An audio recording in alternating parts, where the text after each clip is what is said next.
Hi, friends. What an honor to be here with you once again today. So, the question today was, how do I get out of an anxiety attack? Sometimes also called a panic attack, right? I mean, depending on the intensity, people, and I have felt them, and let me tell you, it is not comfortable.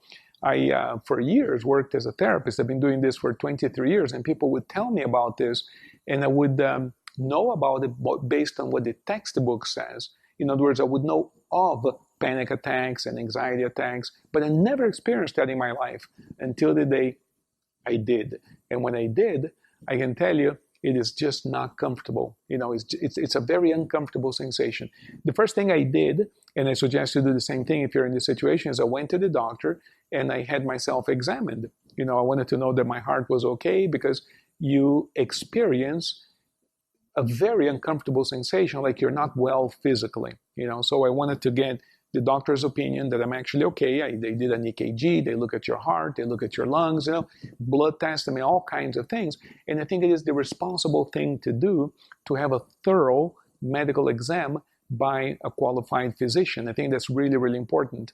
And make sure that you go to an actual physician, to somebody who's qualified to perform actual medical exams, blood exams, heart exams. It's really, really important to do that so that you know whether or not you're healthy. Because if we're not healthy physically, then what you call anxiety and a panic attack could be an organic symptom that must be addressed medically to save your life, right? Now, if you get a clean bill of health, as I did, and you're still feeling that way, then we say, okay, it's emotional. And the question is, what produces the feeling of doom? Because it doesn't feel good at all. And one of the things that happens is this: when we're upset, angry, sad, depressed, under certain conditions, we don't really notice it, but we end up not breathing very deeply. And after a long time of not breathing very deeply, we begin to build, acidosis. We begin to develop some acidity in the blood because you actually expel acid in the form of carbon dioxide from your blood by breathing normally. Well, when a person is not feeling well, they don't breathe as deeply, they don't breathe normally. And as that builds up, as that acidity builds up, we begin to experience discomfort. So, believe it or not, if you're in the midst of a panic attack, breathing very deeply and slowly, and make sure that you blow out the air slowly and empty your lungs, and you do that several times, actually makes the whole sensation go away, because the cause of it was too much acid in your blood, created by not breathing properly for an extended period of time.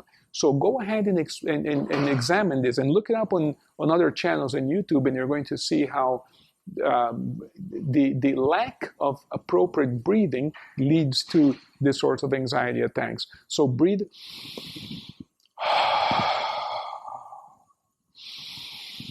very, very deep, not very fast, because you don't want to be so lightheaded, but that sensation of being lightheaded that you get is actually oxygen getting into your brain. So you have to be able to breathe deep, very deep, very deep, blow out all the air, and the sensation of panic or anxiety will go away. Now, you might ask me, okay, but it comes back. Yeah, it comes back because the person still has the psychological symptoms. They're still feeling upset or whatever the cause was that's causing them to not breathe effectively.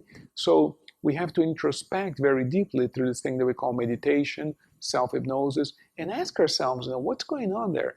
Why am I feeling this way? Usually, anxiety has to do with some type of discomfort regarding the future. What's going to happen? Whereas depression has to do a lot with the past. Look what I did. I can't believe I did this. Look what happened to me, depression.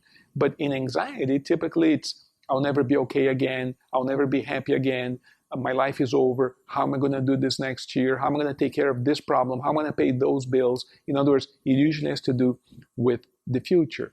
And one of the things that helped me looking at this anxiety thing was realizing that in the past, I've had other problems that I got out of. In other words, we have some sort of resiliency. It doesn't matter what kind of problem you're facing right now, you're resilient. You do have the ability to get out of those problems. So remember who you are. Remember the capacity that you have to overcome problems. Remember your successes from the past. Look at all the other things that you have done in the past that were great. Put that in front of you. Remind yourself of your own capacity to deal with adversity because you have dealt with adversity in the past, and you can do it again and better this time because you have more experience. All right? So as you begin to look at your own ability to have a greater future, the anxiety begins to go down. When you get the attack, breathe deep and effectively. When you're not having an attack, look at your life, remind yourself of the great things you have done in the past, remind yourself that you can have a great future, and in anxiety, there's no substitute for what? I wish I could tell you different, but there's no substitute for effective action, aka work. If you work, if you actually do what you have to do to build a better future, the anxiety tends to go down. Because in anxiety, one of the things that you find is inaction. People just don't do what they have to do, and that builds up more anxiety. So discover what it is that it takes for you to have a better life and go for it. Do it. And let me know in the comments below how it works for you, and I'll respond to your comments. And as always, please like, share, and subscribe to our channel so that we can become acquainted and grow together. Thank you, and blessings to all of you.